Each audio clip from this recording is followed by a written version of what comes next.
Hi everyone, welcome to Real Time, and apologies that I'm not wearing the correct attire for this review. I searched ages for any black shirts or a black suit I might have, but I couldn't find them in time and I couldn't be bothered to look for them any further. So in case you couldn't guess, I have been to see John Wick Chapter 2, and it was pretty bloody awesome. The second film picks up surprisingly not long after the first one finished. I didn't really expect them to tie up a loose end, but it actually starts off with Wick retrieving his car that he lost in the first film, and I never thought that they would open up with that. And honestly, it is one of the most explosive opening sequences I've ever seen. It literally hits you like a ton of bricks, and it is just incredible, and there's this Russian bloke who's the uncle of Theon Greyjoy's character from the first film, and he's basically giving his henchmen and indeed the audience a brief eulogy of John Wick as he's closing in on their location, and he says something along the lines of, "No, trust me, the stories you've heard about John Wick are watered down," and it was so good. That was just awesome. So he gets his car back and he very quickly trashes it entirely, trying to escape these Russian mobsters. So John Leguizamo's character comes back from the first film and he basically says, "Do you mind fixing my car for me?" "Yeah, sure, I can get it done by Christmas in like 2030. And, at this point he's very happy to just put his stuff back in his basement and, carry on to live a normal life with his new dog.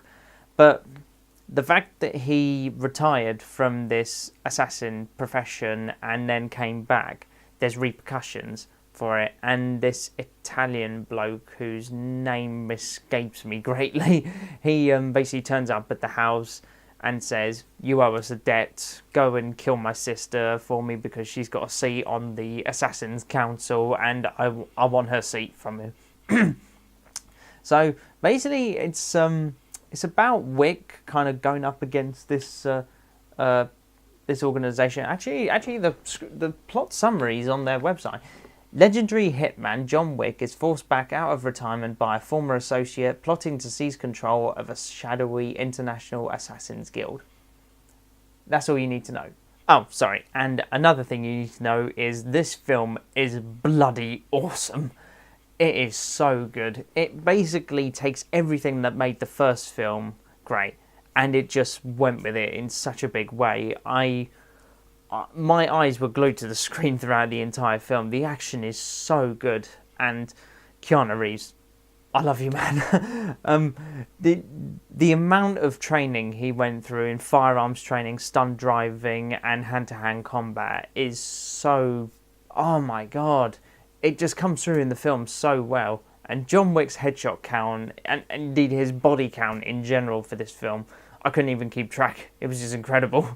And it was just really unrelenting, non-stop action.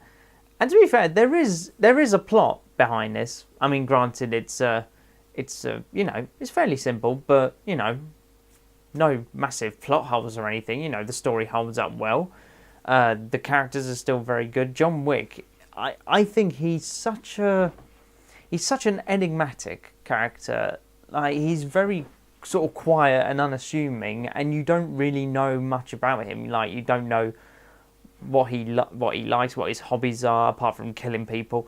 But Keanu Reeves just plays it in a way that he can be humorous, intimidating. He can be surprisingly warm as a character when he's thinking about his wife and the beagle from the first film.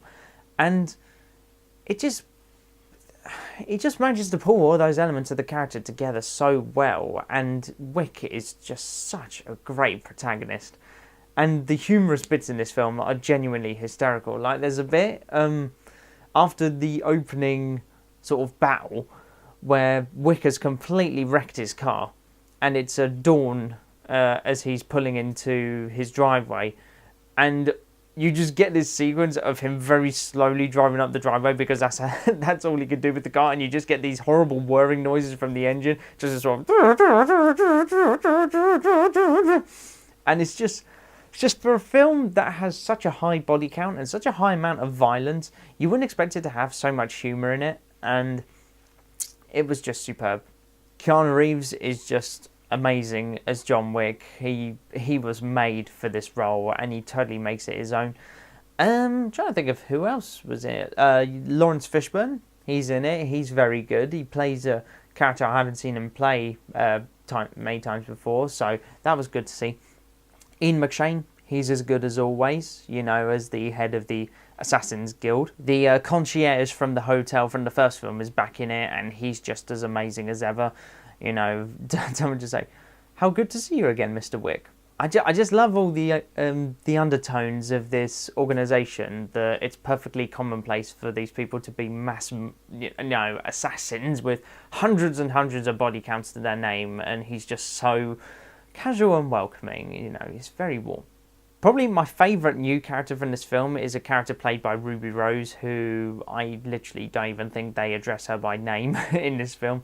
And she's basically the main sort of physical adversary that Wick faces in this. Like, she's not quite as high as the Italian geezer. She's like his hitman, hitwoman, hit person, whatever. And she's mute. Or either that, she's deaf. I don't think she's deaf. I think John does speak to her in the scenes she's in. But it does actually add a lot of coolness to the character. Just the fact that she can sort of go, "Be seeing you, John." And it just goes, "Not if I see you first." You know, so that was brilliant. Oddly enough, I couldn't help but times but think that she actually reminded me of Justin Bieber. I mean, if you've seen the film, you probably agree with me. Like, with the short hair, it could have passed for Justin Bieber. So that was quite weird. The climax of this film is just unbelievable. Like, do you remember that Simpsons episode where Homer is being chased by this private detective and he decides to try and lose him in a hall of mirrors? Think of that scene, but with a budget. Honestly, this scene is so stunning to look at. And it just adds to the theme of John Wick in general. Like, it is so good. Like, Wick walks through this door and there's mirrors everywhere, and you genuinely can't tell which one's which. And you get these fight scenes where you're looking at it entirely from the perspective of a reflection on the ground. And it's just everything about this film I love. You know, the direction, the writing, the cinematography, the action, the music as well. And just the general look of it, the lighting is so attractive on it, and it could pass for a comic book. So in summary, it basically takes everything that made the first film great, and it just cranks it up to 11, and it was honestly one of the best action movies I've ever seen. I can't believe I'm saying this, but I probably would put it above Fury Road in terms of non-CGI action, because this film was so good. I just loved it to pieces. And I feel that, I mean, I think I did read that they already have Chapter 3 confirmed, and without getting into spoilers, the end of Chapter 2 does lend itself to a sequel, so I'd be very surprised if we didn't see a John Wick Chapter 3, and I cannot wait for it. It's going to be amazing. So John Wick Chapter 2 gets a very solid 10 out of 10. I loved it. I couldn't recommend it enough. Go see it, like, right now. So I hope you enjoyed this review, and next time I see you, I will be making a new top 10 video, so I hope to see you there. Until then, see you later.